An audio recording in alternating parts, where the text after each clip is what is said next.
Assalamualaikum warahmatullahi wabarakatuh. Waalaikumsalam warahmatullahi wabarakatuh. Alhamdulillahirabbil alamin.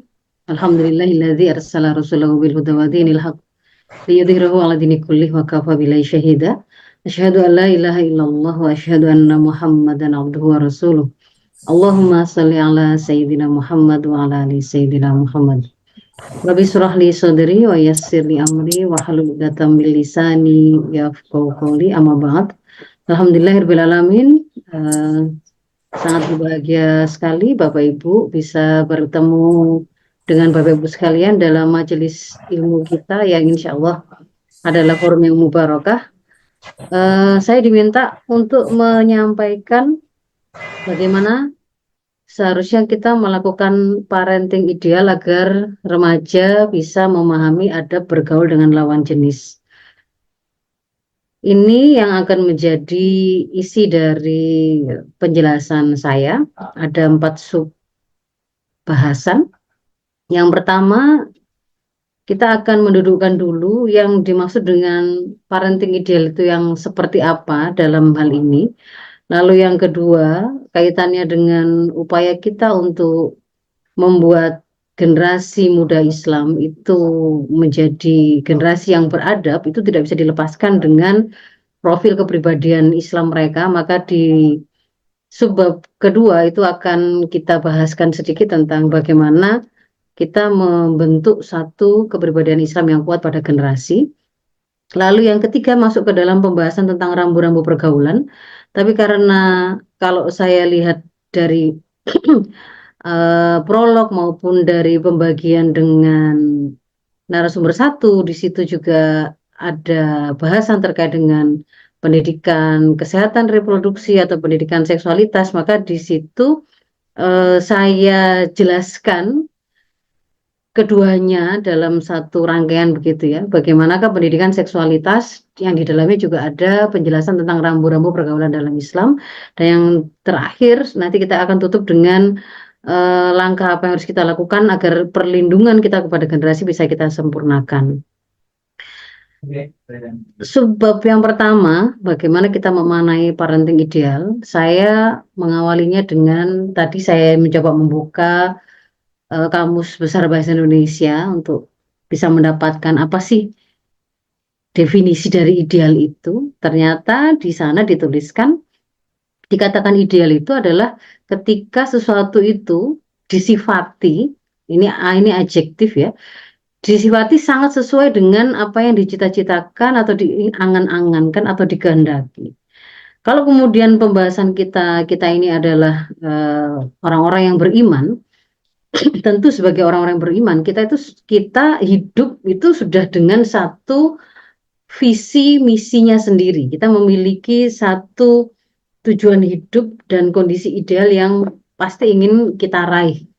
Yang itu tidak bisa kita lepaskan dari bagaimanakah kita memahami jati diri kita. Bahwa kita itu adalah hamba yang diciptakan oleh Allah dengan satu misi penciptaan ya. Di dalam surat Ad-Dzariyat 56 dikatakan di sana bahwa wa ma khalaqtul jinna wal insa illa liya'budun, dan tidaklah aku ciptakan jin dan manusia itu kecuali untuk beribadah kepadaku. Artinya ketika kita itu diciptakan oleh Allah, kita hidup, visi hidup kita itu adalah menjadikan seluruh episode hidup kita itu adalah dalam rangka mengabdi kepada Allah, karena kita adalah hamba Allah. Nah, salah satu episode hidup yang kemudian kita jalani itu adalah ada saatnya kemudian kita menikah. Kita melakukan pernikahan, maka visi yang ada di dalam pernikahan itu pun tidak akan bisa dilepaskan dari apa yang menjadi visi hidup kita tadi. Bahwa kita tadi adalah hamba Allah, menjalani hidup dalam rangka mengabdi, beribadah kepada Allah. Maka bagaimana pernikahan itu pun juga harus dalam kerangka untuk menjadi ibadah di sisi Allah. Nah, di situ kemudian kita mendapati ada penjelasan tentang satu visi yang harus dimiliki oleh kepala keluarga. Di dalam surat At-Tahrim itu, ku anfusakum wa ahlikum naro, bahwa seorang kepala keluarga itu harus memiliki visi membawa dirinya dan seluruh anggota keluarganya kembali lagi kepada Allah dan terselamatkan dari api neraka. Nah, di situ kita mendapati bahwa dalam rangka untuk melaksanakan pernikahan yang bisa mengantarkan kita mendapatkan keridhaan Allah, terselamatkan dari siksa api neraka dan kembali kepada Allah dan mendapatkan ridhonya, itu juga apa namanya, selaras begitu ya, mengharuskan kita menjadikan pernikahan itu juga berjalan sesuai dengan tuntunan dari Allah. Dan ketika kemudian di dalam pernikahan itu Allah kehendaki dilahirkan ada banyak keturunan, dilahirkan anak-anak atau generasi yang baru, maka bagaimanakah kita melakukan pendidikan kepada mereka pun tidak bisa dilepaskan dari visi kita menjalani pernikahan tadi, bahwa anak-anak itu tadi harus menjadi anak-anak yang mereka itu paham betul bahwa mereka adalah hamba Allah, mereka menjadi hamba-hamba yang taat kepada Robnya, yang kemudian bisa menjalankan apa yang menjadi tugas yang diberikan oleh Tuhannya kepada generasi-generasi manusia, kan begitu.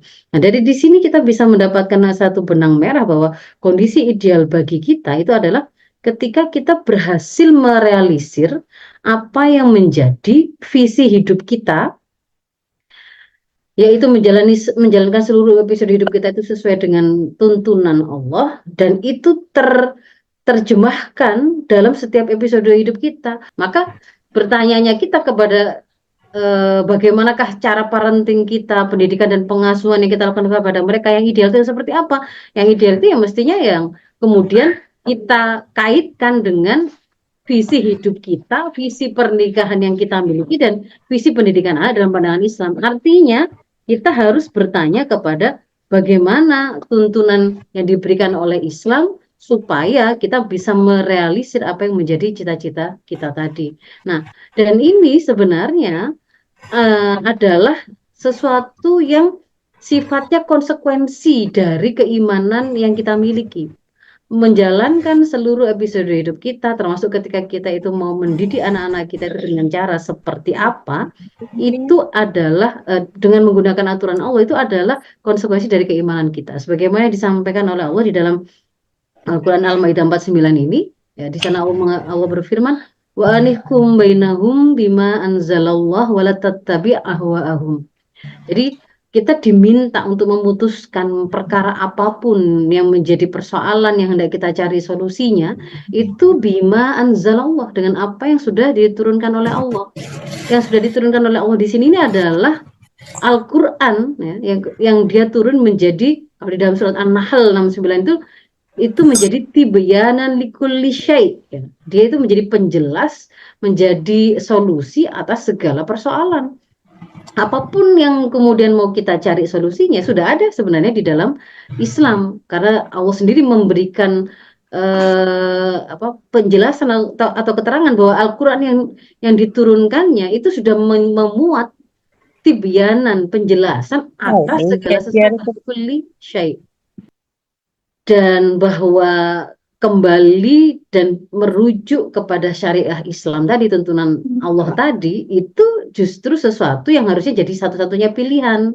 Satu-satunya pilihan, karena tidak layak. Kalau di dalam Al-Ahzab 36, Allah justru memberi penjelasan bahwa tidak layak bagi orang yang beriman, baik perempuan maupun laki-laki, wa makana li mu'minin wala mu'minatin, tidaklah layak bagi seorang mukmin maupun mukminah idza qadallahu wa rasulu amron, kalau kemudian Allah dan Rasulnya telah menetapkan satu perkara, sudah memutuskan satu perkara, sudah memberikan satu penjelasan atas satu perkara, ayyakuna lahumul khiyarah, ternyata kemudian bagi mereka masih ada pilihan-pilihan yang lain min amrihim, dalam perkara mereka.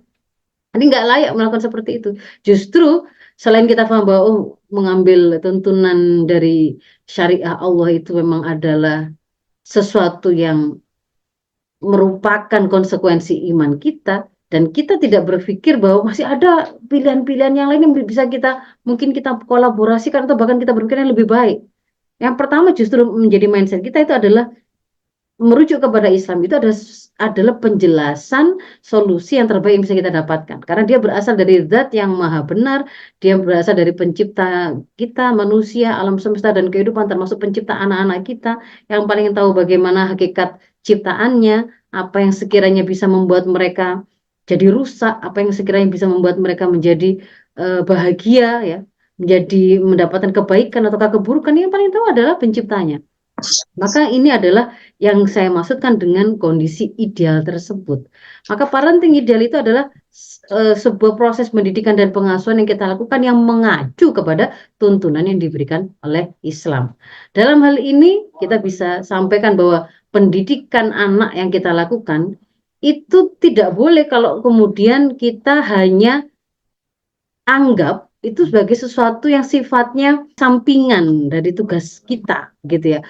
Karena justru kalau kemudian kita membuka tuntunan di dalam Islam, kita akan temukan hadis Rasul yang justru meletakkan pelaku utama pendidikan anak itu adalah orang tua.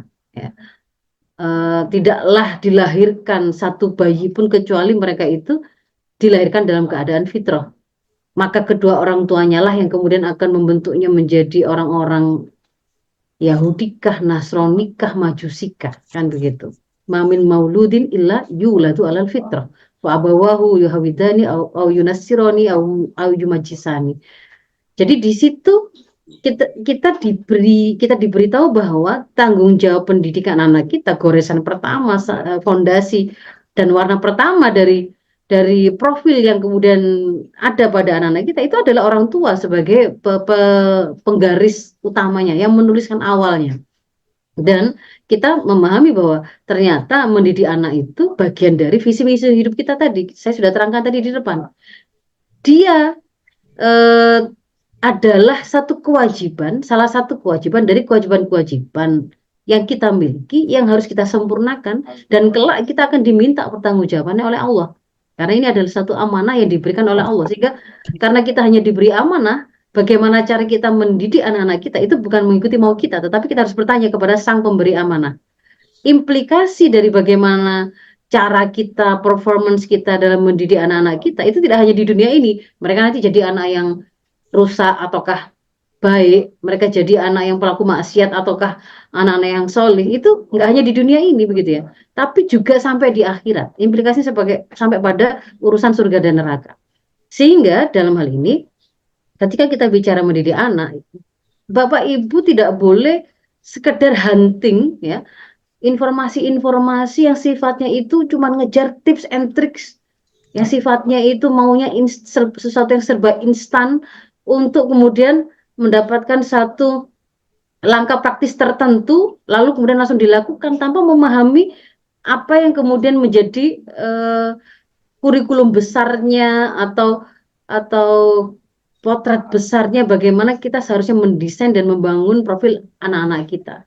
Ini adalah perkara yang besar atau penting. Jadi tidak boleh semata-mata kemudian kita berbicara gimana sih tipsnya untuk membuat anak itu tidak mudah tantrum, lalu kita googling ya. Tips agar anak tidak mudah tantrum, tips agar anak tidak kecanduan gadget, tetapi tidak paham bagaimana urutannya, bagaimana posisi dia, bagaimana hak anak, bagaimana kewajiban orang tua terkait dalam pendidikan ini, yang akhirnya membuat kita itu justru bahayanya ketika tidak menguasai betul bagaimana tuntunan Islami dari sandaran sampai ke bangunan cabangnya, kita akhirnya tersesat dalam aneka ragam tips and tricks parenting yang itu bisa sangat beragam, Bapak Ibu, bisa sangat beragam. Bahkan bisa jadi ketika kemudian kita coba googling, kita akan mendapatkan penjelasan itu satu sama lain, kadang-kadang itu malah bertentangan. Misalkan ada yang kemudian memberikan tips tidak dibolehkan mengatakan jangan pada anak.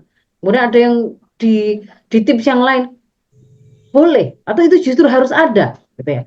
Ada yang kemudian mengatakan pengasuhan itu tidak boleh ada kekerasan sama sekali. Kemudian ada yang mengatakan boleh, bahkan itu bagian dari ketegasan. Akhirnya malah bingung karena apa? Karena kita memang tidak berusaha menyempurnakan kewajiban kita dengan cara menguasai betul apa sebenarnya yang dituntunkan oleh Islam. Nah, jadi ini adalah perkara yang besar atau penting.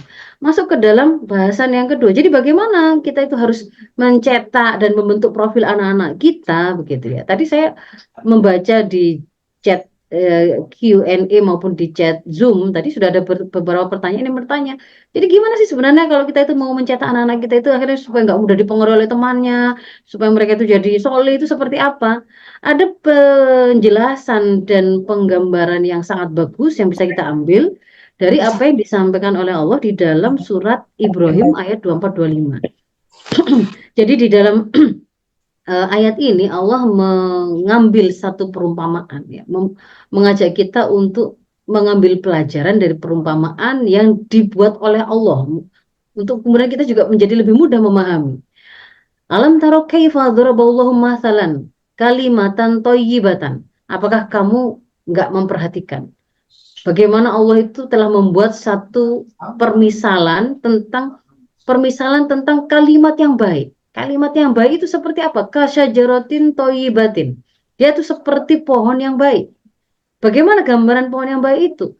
Asluha sabitun, akarnya itu kuat menghujam ke bumi, sabit kokoh, wa faruha fis sama, dan kemudian cabangnya itu ya, batang pohonnya sampai bercabang itu menjulang tinggi ke atas ke langit.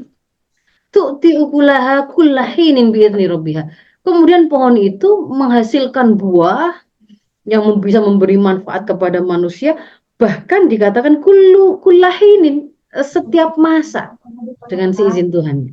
Nah, jadi di sini kalau kita buka tafsir apa yang dimaksud dengan kalimat thayyibah itu yang kemudian digambarkan kalimat thayyibah itu bisa apa namanya, bisa, kalau pohon itu dia itu bisa menghasilkan satu pohon yang kuat kokoh, akarnya menjulang ke langit, bisa memberikan manfaat, bisa untuk tempat bernaung, buah-buahannya bisa dipakai untuk kemudian memberikan makan kepada orang-orang atau makhluk yang lain. Itu apa sih kalimat thayyibah itu? Kalau kita buka di para mufassir seperti At-Tabari dan Al-Qurtubi menyebut yang dimaksud dengan kalimat thayyibah di situ adalah kalimat tauhid, la ilaha illallah. Ini adalah kalimat yang menjadi ikrar atau pernyataan akan keimanan seseorang. Atau kalau pakai bahasa lain, iman itu adalah akidah. Ya, kalau pakai bahasa bahasa di Quran maupun hadis itu menggunakan iman. Kalau pakai bahasa di usuluddin itu adalah akidah, kan gitu kan ya. Nah, jadi ketika sesuatu itu dibangun atau ditanam berasal dari benih kalimat tauhid atau akidah Islam, maka dia akan bisa menghasilkan satu profil yang luar biasa. Kalau pohon, dia akan menghasilkan pohon yang seperti ini. Demikian pula juga ketika misalkan ini saya gambarkan semirip mungkin dengan skema sebuah pohon begitu maksudnya.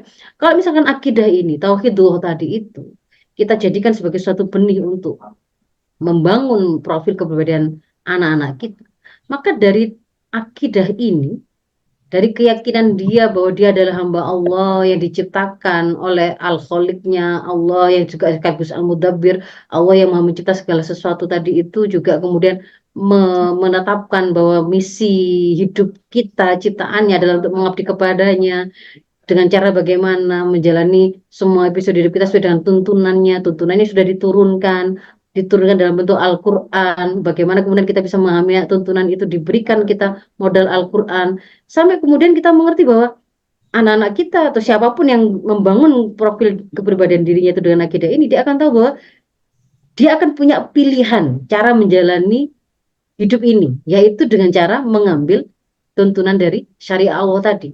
Bagaimana itu? Dia akan memahaminya, yang akan membentuk satu pola pikir yang dia miliki, akan membentuk satu pola pikir Islami ketika disandarkan kepada akidah Islam.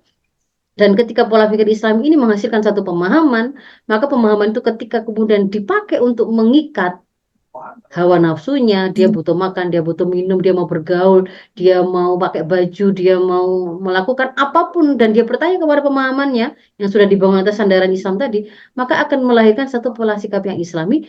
Dan dari pohon kepribadian ini nanti akan kita dapatkan yang namanya buah-buah itu, buah-buah yang banyak, yang bagus, yang kita bisa panen itu, kulahinin tadi, yang akan selalu ada dihasilkan oleh pohon yang sehat dan bagus tadi itu, kapanpun waktunya.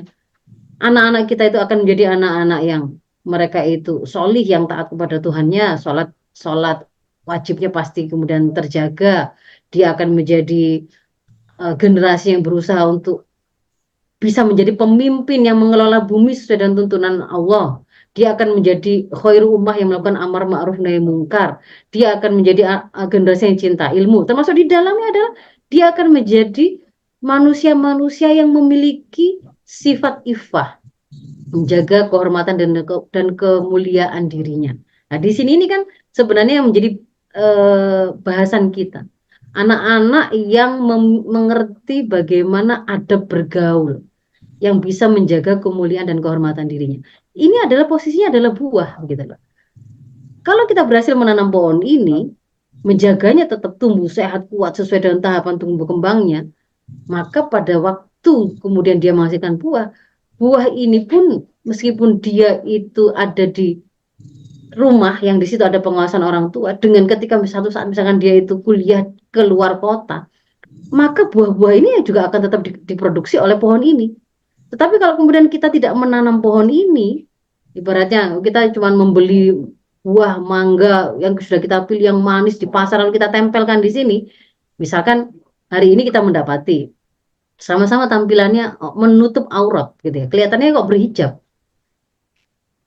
Sesuatu yang nampak di atas sebagai tampilan amal ataupun sifat yang sama belum tentu itu merupakan buah dari pohon kepribadian Islam. Misalkan hari ini kita bisa menemukan orang kelihatannya sama-sama tidak pacaran begitu kan ya. Ada yang tidak pacarannya di sini ini karena paham dia harus ifah. Kenapa dia harus ifah? Karena itu bagian dari sifat yang harus dia wujudkan pada dirinya karena dia adalah seorang mukmin, seorang muslim, dan itu dia pahami karena dia adalah seseorang yang meyakini Allah yang memerintahkan itu, maka itu berarti dia adalah buah dari kebudayaan Islam. Tapi ada mereka yang tidak berpacaran itu dari generasi muda kita, anak-anak kita, karena memang tidak ada yang mau, gitu loh. Memang tidak laku, tidak nemu pacar, tidak nemu partner untuk kemudian mau diajak berzina, misalnya seperti itu. Sama-sama kelihatan menutup aurat, berhijab. Tetapi yang berhijab karena ini buah dari keberadaan Islam, sampai ujungnya adalah karena dia diperintahkan oleh Allah, itu berbeda dengan yang memakai hijab karena sedang mode, karena tren fashion, atau memakai hijab karena dia sedang jadi koruptor. Kan ini juga faktanya juga begitu sering ya. Mulainya itu terbuka auratnya, begitu jadi koruptor, begitu jadi tersangka, itu langsung berubah jadi menutup auratnya karena untuk menutupi dari publik kan begitu. Nah, apa yang nampak itu nggak mesti sesuatu yang sebenarnya adalah adab mulia. Yang kita maksudkan itu adalah yang seperti ini, bahwa dia adalah buah dari pohon kepribadian Islam. Maka supaya bisa mendapatkan buah ini, tanam ini. Bagaimana cara menanamnya? Saya akan coba tunjukkan bahwa yang namanya perilaku yang dimiliki oleh seseorang, yang dilakukan oleh seseorang, itu sangatlah dipengaruhi oleh pemahaman yang dia punya. Pemahaman yang dia punya itu dibentuk oleh proses berpikir yang dia lakukan. Proses berpikir itu adalah sebuah proses yang melibatkan 4 komponen ini, Bapak Ibu. Yang pertama adalah adanya fakta yang hendak difikirkan atau mau disimpulkan. Saya mau memahami, ini satu minuman, gitu misalkan ya. Ini ada faktanya minuman. Nah, minuman ini ditangkap oleh indera kita, bisa dengan penglihatan, pendengaran, perabaan dan seterusnya. Mungkin kita kecap juga, kita rasakan, kita cium, kita bau. Lalu indera ini karena dia saraf sensoris kan dilanjutkan sampai ke otak sebagai pusat dari susunan saraf kita. Di sana apa yang ditangkap oleh indera kita tadi, ketika dia kemudian diikat oleh informasi tertentu yang sudah kita punya, oh ini ternyata air. Air itu kemudian kita kaitkan lagi dengan informasi yang diberikan atau disandarkan kepada akidah yang benar. Kita sudah membuktikan akidah yang benar ya Islam. Ketika diberi tambahan informasi bahwa air putih itu halal bagi seorang mukmin, mau minum air putih dibolehkan. Atau kalau misalkan ternyata kemudian kita mendapati baunya kok menyengat sekali, itu berarti khamr misalnya begitu. Ditambah dengan informasi bahwa kalau khamr itu haram hukumnya bagi seorang mukmin untuk meminumnya. Maka ketika kemudian informasi yang kita pakai ini tadi berasal dari sandarannya akidah yang benar, maka itu akan membentuk pola pikir yang benar. Pola pikir yang benar itu akan membentuk pemahaman yang benar pada diri seseorang. Ketika pemahaman yang benar tadi itu digunakan untuk mengikat kebutuhan naluri, kebutuhan jasmani kita butuh makan, butuh minum tadi, kemudian kita kaitkan dengan pemahaman tadi bahwa oh saya hanya boleh makan yang halal, yang thayyib, ada adabnya, maka pada saat itu dikatakan kita memiliki pola sikap yang benar. Pola pikir yang benar plus pola sikap yang benar itulah yang membentuk kepribadian Islam atau kepribadian yang benar. Nah, dari sini berarti kalau kemudian kita ingin membuat anak-anak kita itu tadi eh, benar cara bergaul mereka, selain kita harus membangun sandaran akidahnya tadi sebagai akar dan benihnya tadi, berikutnya harus kita lengkapi mereka dengan pemberian informasi-informasi yang harusnya mereka kuasai, yang mereka butuhkan untuk menuntun semua amal mereka. Jadi ketika mereka mau bergaul, berarti kemudian kita berikan informasi, sakofa, ilmu tentang apa yang harus mereka ketahui ketika mereka bergaul. Bagaimana tuntunan Islam dalam hal ini. Nah, dan itu untuk berlaku pada segala hal. Sehingga kalau kemudian kita lanjutkan, lalu bagaimana gambaran penjelasan Islam terkait dengan pendidikan seksualitas maupun rambu-rambu untuk bergaul dalam Islam. Yang pertama yang sering kali kemudian muncul pertanyaan itu adalah sebenarnya ada nggak sih pendidikan seksual dalam Islam itu, gitu ya? Apakah dia isinya itu apa? Apakah sama seperti pendidikan kesehatan reproduksi yang hari ini kita kita tahu itu, yang diaruskan itu? Apakah kemudian dia isinya itu seperti isinya buku Kama Sutra begitu, maksudnya itu, atau seperti apa? Nah, maka perlu kita dudukkan. Sebenarnya pendidikan seksual dalam Islam itu adalah bagian tak terpisahkan dari proses kita untuk membentuk syahsia Islam anak-anak kita tadi, yang sudah saya tunjukkan tadi. Terbentuknya pola pikir Islami, pola sikap Islami yang itu didapatkan karena disandarkan kepada akidah Islam yang kokoh. Nanti baru dia akan menghasilkan buah yang kemudian kita lihat sebagai tampilan perilaku, kumpulan amal, kumpulan sifat gitu ya, yang kemudian terpancar dari anak-anak kita. Jadi dia bagian dari kita menanamkan akidah, lalu selanjutnya menanamkan dan membangun keterikatan anak-anak kita itu kepada syariah. Apapun itu, ada berkaitan dengan ibadahkah, berkaitan dengan muamalahkah, dan akhlakkah. Akhlak tadi termasuk bagian dari apa yang sedang kita bahas. Bagaimana anak kita itu mensifati dirinya dengan akhlakul karimah. Di antara akhlakul karimah itu adalah iffah, sifat iffah, menjaga kehormatan dan kemuliaan diri. Dia tidak melakukan perbuatan-perbuatan yang fahisyah, yang keji seperti zina, seperti melakukan perbuatan-perbuatan maksiat yang lain itu. Nah, itu bagian dari situ sebenarnya. Jadi asasnya adalah keimanan atau akidah Islam dengan cara kita mengajari, menuntun anak-anak kita sampai ketemu siapa jati dirinya. Dia itu adalah terwujud di kehidupan ini bukan dengan sendirinya, bukan tanpa tujuan, bukan tanpa pencipta, tapi dia itu adalah hamba Allah, diciptakan untuk mengabdi kepada Allah dengan cara menjalankan seluruh hidupnya sesuai dengan tuntunan Allah. Lalu apa yang disampaikan dalam pendidikan seksualitas dalam Islam itu? Materinya itu materinya itu adalah bagian dari fikih Islam sebenarnya. Fikih Islam itu adalah penjelasan syariah praktis yang kemudian kita gunakan untuk menuntun amal, kan begitu kan ya. Jadi di situ kemudian apa yang kita terangkan itu sebenarnya adalah hukum syara gitu, syariah, fikih Islam. Yang ketika kemudian diberikannya itu berbasis usia. Ada kalanya kita memberikannya pada waktu anak-anak itu masih usia dini, mulai sudah kita berikan. Ada yang kemudian kita berikan mulai prabalik. Ada yang mungkin ketika dilakukan menjelang dia melakukan satu amal, misalnya tentang pernikahan, mau menikah, itu kemudian baru kemudian dibekalkan begitu ya. Jadi tidak kemudian itu menjadi satu konten yang harus diberikan pada satu waktu, karena nanti kemampuan berpikir anak-anak kita itu juga ada proses tumbuh kembangnya. Nah, ini juga sekaligus saya kira penjelasan saya ini juga termasuk akan menjawab tadi ada pertanyaan di kolom chat tadi yang mulai kapan gitu ya. Dimulai sejak kapan kita memberikan pendidikan terkait dengan pergaulan dan seterusnya. Nanti ikuti saja insya Allah akan terjawab.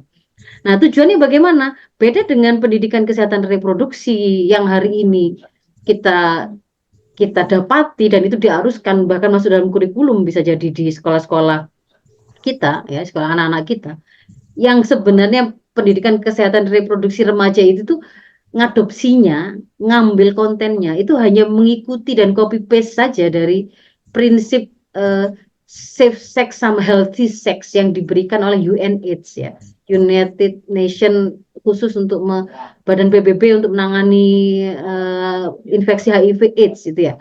Itu memang dia kemudian mengaruskan satu aksi dengan cara memperkenalkan seks sehat dan seks aman dan itu dilakukan dengan kampanye eh, apa safety sex menggunakan kondom dengan dual protection. Walaupun ada kata-kata kampanye pilihan pertama abstinensia, abstinensia yang itu artinya tidak melakukan hubungan seksual itu hanya satu pilihan saja. Karena ketika kemudian Anda tidak bisa, dia sudah memberikan pilihan yang berikutnya. Kalau kamu tidak bisa, tidak ngeseks sebelum menikah, B, ada pilihan yang B. Setelah A yang abstinensia itu, B itu apa? Be faithful. Be faithful itu apa? Setia. Setia pada siapa? Pasangan atau partner seksmu. Padahal ketika kemudian itu adalah anak-anak pacaran, belum menikah, anak-anak SD, SMP, SMA, kuliah diberikan kampanye ini, ketika diberitahu bahwa Anda nggak masalah, pokoknya setia, maka itu sebenarnya sudah penjerumusan kepada sebuah gaya hidup liberal dan itu sudah membahayakan mereka karena sudah mengantarkan kepada perilaku seksual beresiko kan begitu. Jadi kita tidak semata-mata hendak mewujudkan satu perilaku seks yang dikatakan sehat biar tidak ketularan penyakit atau aman biar tidak menghasilkan kehamilan tidak diinginkan, tidak. Tetapi perilaku seksual yang kemudian dihasilkan dari proses pendidikan seksualitas dalam Islam itu adalah bertanggung jawab dalam arti bisa dia bertanggungjawabkan kepada sang penciptanya, sang pencipta naluri seksual yang dia miliki. Bukan bertanggung jawab itu pokoknya mau tanggung resiko gitu ya. Nanti kalau kadung hamil berarti mau dinikahi, mau menikahi, enggak gitu. Bagaimana dikatakan bertanggung jawab kalau kemudian dia sendiri justru tidak melakukan potensi yang diberikan oleh Tuhannya sebagaimana tuntunan dari Tuhannya, itu enggak bertanggung jawab sama sekali kan begitu. Nah, apa kemudian isinya? Apa yang harus kita sampaikan? Yang pertama, tadi karena sandaran itu akidah, selalu koneksikan dengan Allah. Allah sang pencipta dirinya itu kemudian telah menciptakan manusia itu memang dengan jenis ada laki-laki dan perempuan dan itu karakternya berbeda. Ini penting karena kaitannya dengan pergaulan, kaitannya dengan perilaku seksual kalau hari ini itu bahkan sampai pada kerancuan dan kesalahan dalam memiliki orientasi seksual, termasuk bagaimana kemudian dia mengenali dirinya sendiri, gitu ya. Saya gendernya nol, saya gendernya netral, bukan laki, bukan perempuan. Ya, bisa jadi laki, bisa jadi perempuan. Itu hari ini di dalam apa namanya kehidupan generasi anak-anak kita ini sudah mulai lazim begitu loh. Bagaimana para laki-laki itu ternyata malah justru menjadi konten kreator yang ngajari bagaimana berdandan lebih cantik daripada para perempuannya. Nah, ini memantapkan identitas bahwa kamu itu hamba Allah, diciptakan oleh Allah itu mengada perbedaan, ada laki, ada perempuan, karena memang berbeda. Maka di situ itu tidak boleh kemudian menyalahi apa yang menjadi kodrat penciptaanmu, kan begitu. Kita berikan penjelasan tentang bagaimana maskulin manusia itu secara umumnya itu memang sama dari kemanusiaannya, tetapi ketika bicara aspek maskulinitas dan feminitas di situ ada perbedaan. Ketika yang diberikan taklif itu disandarkan kepada aspek manusianya, maka sama persis. Muslim maupun muslimah diperintahkan sholat, dilarang zina, dilarang minum khamr, sama persis. Kalau mereka melanggarnya akan ada adab yang sama persis. Tetapi ketika bicara taklif hukum yang diberikan sandarannya pada aspek maskulinitas atau feminitasnya, kita akan temukan ada hukum yang berbeda terkait dengan haid, mengandung, melahirkan, menyusui, itu hanya ada pada perempuan. Ada hukum tentang perwalian, ada hukum tentang kewajiban nafkah, itu ada pada para bapak, para laki-laki. Nah, itu disampaikan supaya menjadi sebuah pribadi yang kokoh begitu ya. Sandaran yang kokoh. Kemudian yang kedua, bahwa di dalam Islam itu laki dan perempuan memang mereka itu hidup bersama-sama di tengah masyarakat. Tetapi gambaran kehidupan mereka itu bukan gambaran kehidupan yang campur baur yang kemudian apa namanya, orang itu bisa seenaknya saja bersama-sama masuk ke hotel atas nama rapat, masuk satu kamar. Misalnya kalau kalau di barat kita mendapati mereka itu terbiasa yang namanya kos itu tidak harus dalam satu kamar itu sama-sama laki-laki saja atau perempuan saja. Bisa laki dan perempuan kan begitu ya. Dan hari ini di Indonesia sudah mulai biasa juga terjadi seperti itu. Dan bahkan kemudian apa namanya? Meskipun kemudian itu sama-sama laki, itu tidak menjamin bahwa terjadi keamanan dalam pergaulan mereka karena faktanya ada banyak kerusakan juga dalam hal ini. Maka di situ diperkenalkan ada konsep kehidupan umum, ada kehidupan khusus. Kehidupan umum itu kita bisa ada di dalamnya berinteraksi tanpa membutuhkan izin dari siapapun. Kita boleh ada di jalanan, kita boleh ke masjid, kita boleh masuk ke rumah sakit, ke restoran, sifatnya umum begitu ya. Tidak boleh tidak membutuhkan izin untuk memasukinya. Tetapi ketika kemudian berkaitan dengan ada kehidupan yang untuk memasukinya kita butuh izin, maka disitulah disebut sebagai kehidupan khusus. Nanti di situ ada penjelasan tentang apa saja yang boleh terlihat dari seorang perempuan dan laki-laki ketika di kehidupan umum. Dan apa yang dibolehkan itu terlihat di kehidupan khusus. Nah ini berkaitan juga dengan pergaulan pada akhirnya nanti, begitu ya. Bagaimana batasan aurat yang boleh terlihat di kehidupan umum, bagaimana ketika para perempuan itu hanya di rumahnya, boleh tidak, apakah dia juga harus selalu menutup auratnya, tidak boleh terlihat kecuali muka dan telapak tangan. Di situ ada penjelasannya. Hal yang ketiga, eh, bahwa meskipun meskipun anak-anak kita itu belum balik, ini ada di kehidupan khusus, ya, ada di kehidupan khusus. Kalau orang dewasa untuk memasuki ke kehidupan khusus itu, mereka pasti senantiasa setiap saat harus butuh izin untuk memasukinya.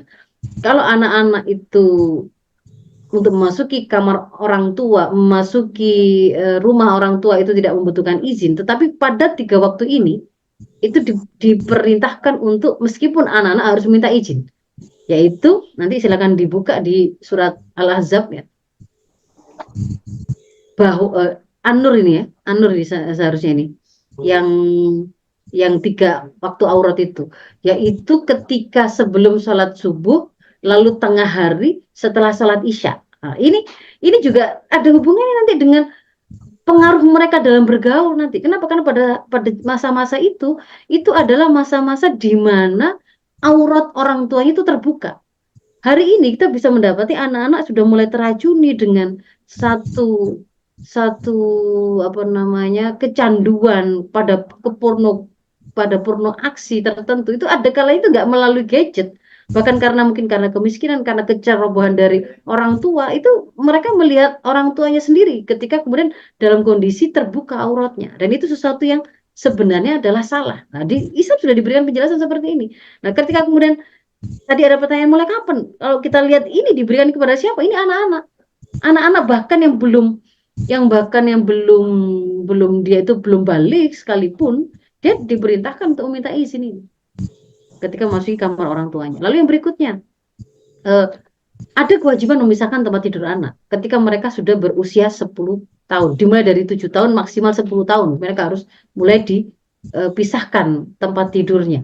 Tidak boleh tidur dalam satu kasur atau satu selimut, meskipun dengan saudaranya, meskipun sama-sama laki-laki atau sama-sama perempuannya. Tidak boleh satu kasur, satu selimut, atau satu kasur saja, atau satu selimut saja, karena itu maknanya adalah sama, itu dalam satu pembaringan, dan tidak boleh mereka tidur dalam satu pembaringan, dipisahkan kan begitu kan ya. Ada perintah untuk memisahkan tempat tidur mereka. Ini nanti bisa dibaca supaya lebih cepat. Mulai umur 7 maksimal 10 tahun. Lalu yang berikutnya, ada kita menanamkan kepada mereka rasa malu. Sejak kapan ini? Sejak dini. Nanti rasa malu itu bagian dari indikator seorang anak itu sudah mumayyiz atau belum, ya kan? Biasanya mumayyiz itu dimulai antara usia 7 sampai 10 tahun, anak-anak sudah mumayyiz.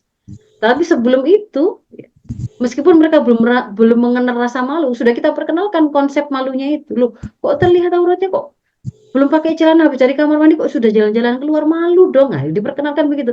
Nanti kalau dia masih belum malu, berarti menunjukkan dia belum mumayyiz, belum ngerti begitu ya. Tapi saatnya nanti dia kan sudah mulai malu. Mulanya malu kalau hanya ada orang asing yang ada tidak biasa ada di rumahnya. Lama-lama dengan orang lain sudah mulai malu. Keluar dari kamar mandi sudah menutup auratnya. Itu berarti sudah memayis dia. Jadi di situ dikenalkan rasa malu, dikenalkan apa yang dimaksud dengan aurat, dikenalkan bagaimana perintah untuk menutup aurat. Meskipun bentuknya masih mengenalkan ya, ini bukan belum pelaksanaan dari kewajibannya. Kalau taklif ya sendiri kan dimulai dari mereka mukallaf, akil balik. Tetapi bagaimana mereka akan bisa ringan ketika melaksanakan perintah atau kewajiban ini saat mukallaf? Bayangkan kalau para anak-anak perempuan kita sudah harus menutup aurat secara sempurna. Kalau tidak dibiasakan sejak kecil, tidak diperkenalkan, ya tentu akan terasa berat, kan begitu. Lalu yang berikutnya adanya konsep pemisahan kehidupan jamaah pria dan wanita. Ini tadi harusnya tempatnya di depan tadi. Nah, jadi mereka tidak campur bau. Ada jamaah pria dan wanita itu karena mereka hidup bersama-sama dalam masyarakat dalam konsep untuk melakukan ta'awun, kerjasama dalam ketaatan, merealisir kemaslahatan dalam kehidupan bermasyarakat. Kita boleh kemudian menuntut ilmu, berguru murid perempuan ke guru laki-laki atau sebaliknya, murid laki-laki ke guru perempuan. Ibunda Aisyah itu adalah guru dari para sahabat, terutama sekali setelah Rasul wafat, yang mengajarkan dan menyampaikan banyak sekali hadis dari Rasulullah, bahkan hadis-hadis yang sifatnya itu di kehidupan private, karena kan yang mengetahui adalah istri Rasul, itu adalah Bunda Aisyah. Beliau termasuk salah satu perawi yang paling banyak meriwayatkan hadis. Nah, jadi boleh ada ta'awun di situ, ada pertemuan di situ, sebatas apa menjadi kebutuhannya, setelah itu kemudian kembali ke kehidupan asalnya masing-masing. Dan tidak boleh ada interaksi yang sifatnya private di kehidupan umum. Sifatnya itu sifatnya privacy, pribadi, membuka aurat, saling memustiri naluri seksual satu sama lain di kehidupan umum seperti pacaran, seperti sayang-sayangan, gombal-gombalan, pijet-pijetan, seperti itu tidak boleh ada. Itu interaksi yang diperkenankan hanya ada dalam kehidupan khusus, yaitu dalam interaksi antara suami dan istri, kan begitu. Nah, kemudian yang berikutnya adalah diperkenalkan juga selain ada kewajiban untuk menutup aurat, ada kewajiban menundukkan pandangan. Bagaimana menundukkan pandangan itu? Singkatnya, kalau Bapak Ibu membuka tafsirnya, kita akan temukan: satu, tidak melihat aurat; dua, tidak melihat selain aurat dengan pandangan ladzah maksudah, gitu ya, pandangan yang menikmati, yang maksud, gitu ya, tertuju untuk menikmati kefemininan atau kemaskulinannya. Itu sesuatu yang kalau itu terjadi berarti dia tidak menundukkan pandangan, tidak ghadul basar. Jadi di sini sudah bisa kita rasakan anak-anak kita itu diajari tidak mengumbar pandangan mereka, syahwat mereka, gitu ya. Bahkan kemudian kalau yang perempuan itu diajari untuk tidak menikmati, merasa senang ketika dipandang dengan penuh syahwat, sehingga dia malah berkecenderungan untuk malah memamerkan aurat, itu sudah diajar. Menemani dalam perjalanan Silakan di mute. Elida. Ya, yang berikutnya ke-8. Nah, ini baru kemudian kita perkenalkan yang namanya batasan-batasan pergaulan antara laki-laki dan perempuan. Ada bahasan khusus ini di dalam kitab Nidhamul Ijtima'i fil Islam, ada penjelasan, ada subbahasan yang judulnya adalah Tandimus Silah Bainar Rajul wa Mar'ah. Bagaimana aturan pergaulan antara laki-laki dan perempuan. Di situ kemudian ditunjukkan, ya, kita harus terangkan juga kepada anak-anak kita, gimana sih interaksi yang dibolehkan antara kamu dengan lawan jenis.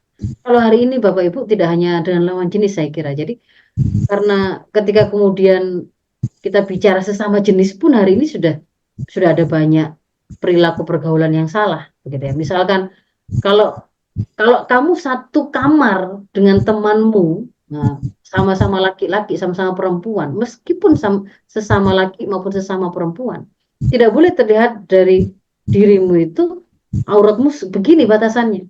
Tidak boleh kamu tidur satu kasur, satu selimut. Nah, itu juga sesuatu yang harus disampaikan, tidak hanya meskipun mulanya itu adalah konsep itu laki dan perempuan, ketika hari ini tuh ternyata kerusakan itu sudah semakin parah, itu termasuk sesuatu yang harus kita terangkan kepada anak-anak kita. Apa batasan-batasan interaksi yang diperbolehkan bersama mereka, antara dia dengan temannya, sesama jenis maupun dengan lawan jenis.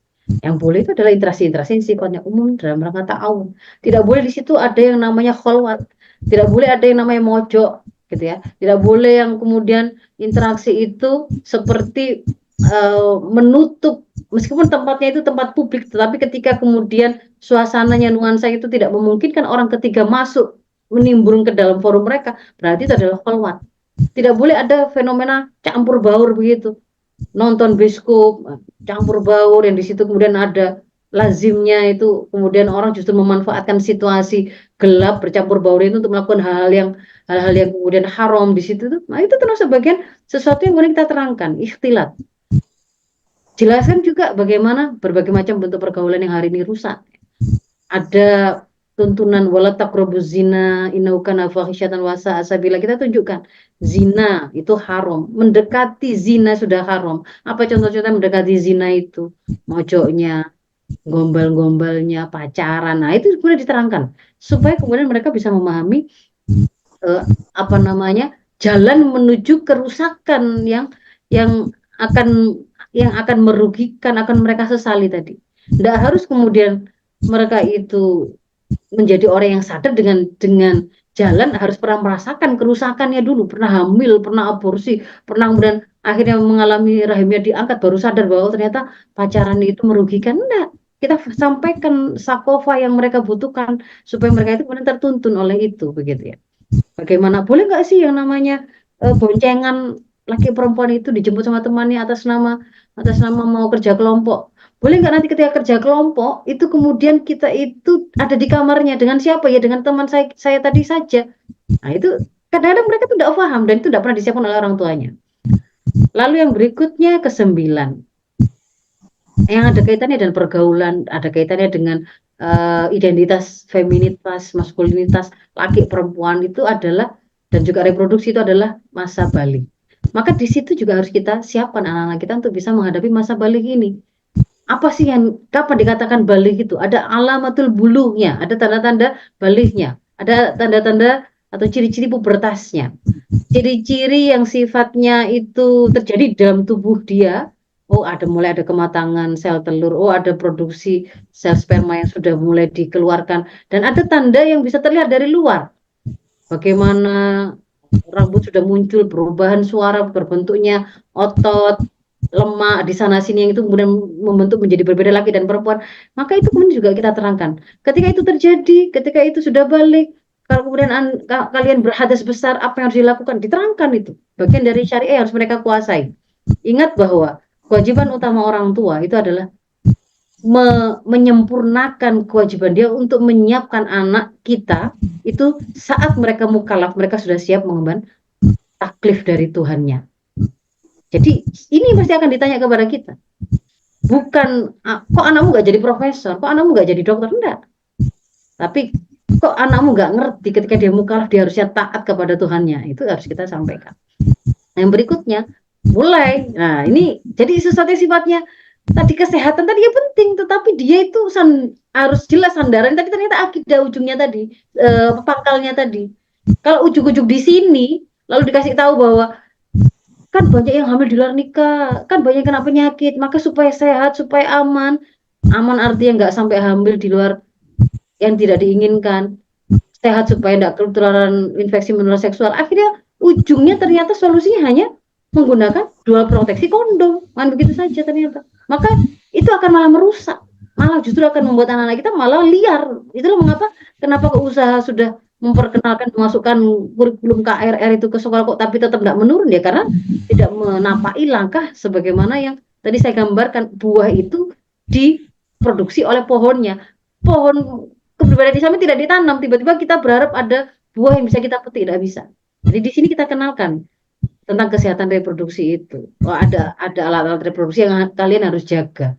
Harus jaga kehormatannya, jaga kebersihannya, bagaimana caranya supaya kemudian tidak mudah terjadi infeksi. Kan kalau misalkan Anda haid, kalau kamu haid harus ganti pembalut berapa kali. Kalau kemudian boleh nggak memainkan alat kelaminnya atau memasukkan sesuatu ke alat kelamin dan seterusnya, itu tidak boleh. Itu harus disampaikan. Kadang-kadang itu tidak diketahui juga begitu ya.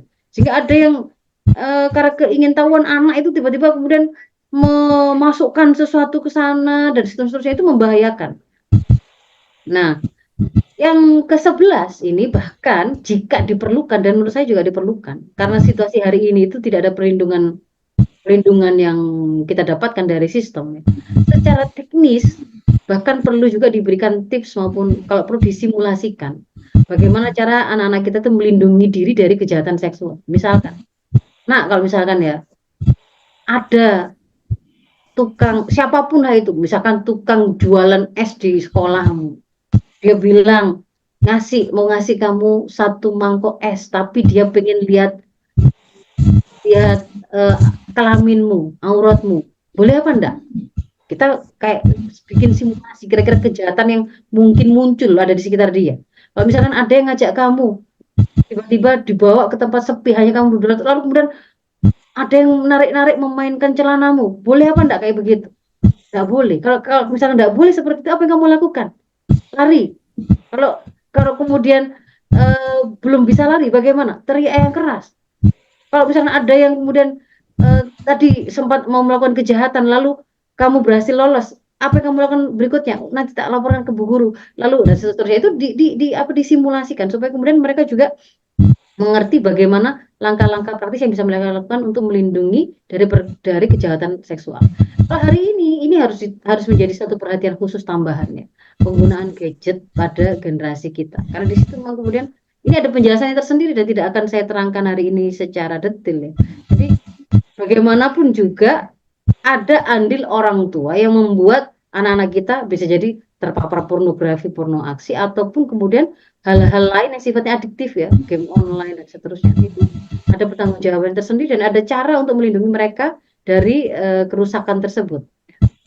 Nah, apakah cukup? Tidak cukup. Kalau itu saja yang kita lakukan, maka kita harus sempurnakan perlindungan dengan cara ya. Kalau yang kita bahas tadi, kalau ini adalah profil generasi Muslim yang kokoh, untuk bisa kokoh itu, kalau dari profilnya tadi kita kan harus membangun akidah Islamnya yang kuat. Lalu kita membentuk pola pikirnya dengan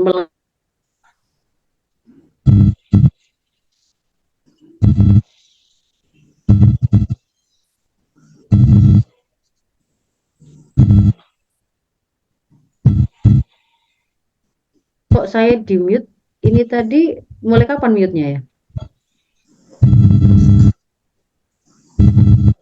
Apakah ada penjelasan saya yang masih tadi sempat termute? Baru Ustaz. Oh baru ya, tidak ada yang kelihatan saya ngomong tapi nggak ada suaranya, nggak ada ya? Nggak ada. Nggak ada, baik. Jadi kalau kemudian kita tadi sudah sampai pada untuk mewujudkan profil generasi yang kuat tadi, kan kita bangun akidah yang kokoh, lalu kita sampaikan bahwa kalau kamu mukmin, kamu itu harusnya itu hidup sesuai dengan tuntunan Allah, maka ilmui, kita tambahi dengan kita sampaikan, kita install sakofa-sakofa yang mereka butuhkan untuk menuntun amal kan gitu kan ya. Lalu kita ajari mereka untuk takarub kepada Allah, sehingga setiap pemahaman yang dia punya itu mengikat sikap yang dia punya, terbentuklah kepribadian Islam yang kuat. Nah, pohon kepribadian ini kan tumbuhnya itu tidak di ruang hampa ya. Dia itu butuh tanah, butuh air, butuh udara ibaratnya. Dia itu ada di tengah-tengah masyarakat. Dia butuh masyarakat yang kondusif, yang sehat. Masyarakat yang kondusif, yang sehat, yang mereka itu merupakan pelaku amar ma'ruf nahi mungkar, peduli kalau ada kesalahan, kerusakan di tengah masyarakat berusaha mereka perbaiki. Itu adalah masyarakat yang juga dipengaruhi oleh sistem apa, aturan apa yang diterapkan oleh negara. Jadi ada komponen 4 dan 5 ini yang harus kita tambahi. Selain yang 1 sampai 3 terkait dengan bagaimana membangun profil anak-anak kita tadi, harus kita tambahi mewujudkan masyarakat yang kondusif dan negara yang memang merawat, mengelola urusan rakyat, yang peduli pada rakyatnya. Nah, keberadaan masyarakat yang kondusif itu akan menguatkan profil solih dan muslih generasi anak-anak kita. Ini akan memudahkan mereka terhindar dari pergaulan yang rusak. Bayangkan kalau kemudian di tengah-tengah masyarakat itu yang namanya aurat itu terbuka, porno aksi itu ada di mana-mana. mereka itu bisa melihatnya, mencontohnya, meneladaninya itu justru dari media, gitu ya. Bullying itu nggak diajari oleh sekolah. Tapi ketika mereka itu membuka menonton sinetron, di situ dia ketemu dengan keren itu kalau seorang siswa itu kemudian dia jadi kayak pentolan geng gitu ya. Karena dia dikatakan dia itu karena banyak uang tajir, karena dia itu ganteng atau cantik, lalu dia itu titahnya itu diikuti oleh teman-temannya laksana dayang-dayang, dan kemudian dia semena-mena menyuruh siapa si B, si C teman-temannya tadi itu untuk memukuli siapa. Nah, itu dia kemudian belajar dari situ, oh enak ya jadi orang kayak gitu ya. Oh kalau kemudian ada temanku yang dia itu nggak keren, wah itu berarti boleh ya, boleh ya tak hina itu karena dia mencontoh itu. Nah, jadi di sini masyarakat itu sangat berpengaruh pada anak-anak kita. Masyarakat itu bukan hanya kumpulan individu, tapi individu di sini saling berinteraksi. Kenapa mereka bisa berinteraksi? Karena mereka memiliki kesamaan pemikiran dan kesamaan perasaan. Dia sama-sama memahami bahwa zina itu haram, salah. Rasanya saya tidak rela kalau ada perzinahan di kampung saya. Saya tidak rela anak saya berzina, sebagaimana saya juga tidak rela saya berzina. Maka aktivitas zina tadi itu akan dihindari ketika kemudian dipatenkan oleh peraturan sejenis dengan persepsi ataupun perasaan ini. Oh iya, zina itu haram. Mau di tempat yang sifatnya legal, dilokalisir, ataukah sembunyi-sembunyi, ataukah kemudian tercecer di mana-mana, tidak dilokalisir, sama-sama haram. Maka pada saat itu terbentuklah gambaran masyarakat yang akan saling menguatkan dengan individunya. Tapi kalau tidak, gitu kan ya, maka disinilah perlunya adanya dakwah itu. Selain kita itu mau membentuk profil-profil perorangannya itu yang berkebadan Islam, kita butuh ada aturan yang sejenis dengan apa yang kita pahami. Itu dakwah. Dan 3 pilar ini itu tidak bisa ditinggalkan salah satu. Kita untuk bisa menerapkan syariah Islam secara kafah itu ada dorongan individu, ketakwaan, tapi harus kemudian dijaga oleh masyarakat dengan amar ma'ruf nahi mungkar dan dakwah yang mereka lakukan, kontrol sosial, dan kemudian negara menerapkan aturan yang memang benar terkait dengan melindungi generasi kita dari free sex, misalkan sistem medianya, kurikulum pendidikannya, sistem pergaulannya, sistem hukum atau persanksian. Pak, misalnya ada pelaku perkosaan, predator seks anak itu menjerakan atau tidak, itu sangat berpengaruh gitu ya. 3 pilar ini sifatnya itu harus bersinergi menjalankan fungsinya. Ya, tadi ada dari mana? Pertama pasti dari keluarga muslim yang kokoh dulu, yang memang ideal, yang memang harmonis ya, samara, penuh dengan sakinah mawaddah warahmah. Tadi dikatakan oleh Bu Lili tadi, keluarga broken home memang akan susah kan, begitu kan ya. Dibutuhkan di sini keluarga yang memang juga dibangun keluarganya itu dari atas sandaran atau fondasi akidah Islam. Dari situ dia kemudian bisa melahirkan anak-anak generasi Islam yang mulia. Ketika mereka harus bersekolah, institusi pendidikan itu diterapkan aturan Islam, kurikulumnya juga melanjutkan target pendidikan di rumah, masyarakatnya kondusif dan kebijakan negara yang memang benar, semuanya saling berpengaruh, dan pada saat itu kita akan bisa melakukan perlindungan ke generasi secara sempurna. Saya kira mungkin itu yang bisa saya sampaikan. Aku minkum ihdinas siratal mustaqim. Assalamualaikum warahmatullahi wabarakatuh.